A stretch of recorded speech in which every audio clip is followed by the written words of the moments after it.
Caracas, Venezuela. Venezuelan President Nicolas Maduro has accused two opposition legislators of having roles in the drone attack that Venezuelan officials have called an assassination attempt on the leader, and his allies are moving against the accused.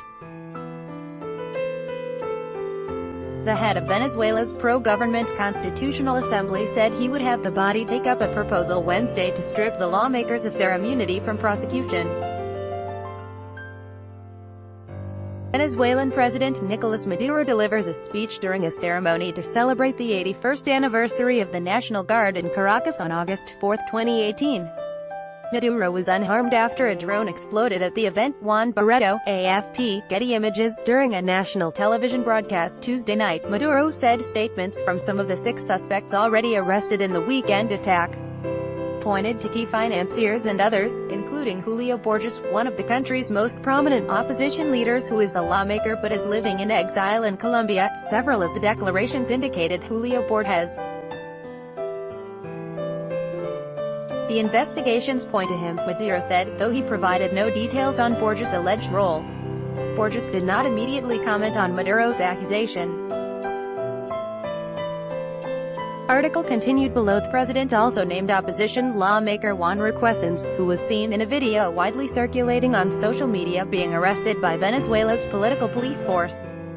Critics of Maduro's socialist government had said immediately after the attack that they feared the unpopular leader would use the incident as an excuse to round up opposition politicians as he seeks to dampen spreading discontent over Venezuela's devastating economic collapse.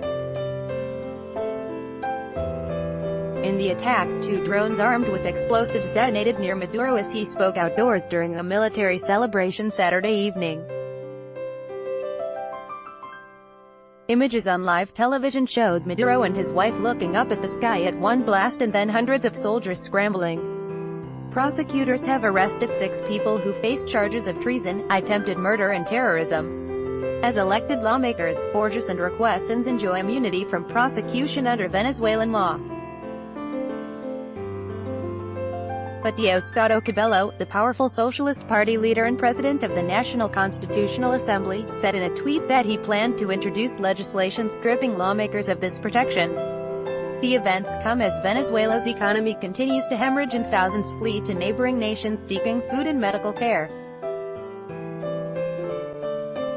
Maduro has grown increasingly isolated, with the United States and other foreign powers slapping economic sanctions on a growing list of high-ranking Venezuelan officials and criticizing his government as an autocratic regime. The International Monetary Fund projects inflation could top 1,000,000% by year's end. Article continued below. Maduro spoke for 2 hours from the Miraflores presidential palace in a presentation using polished videos showing suspects and images of the drones exploding.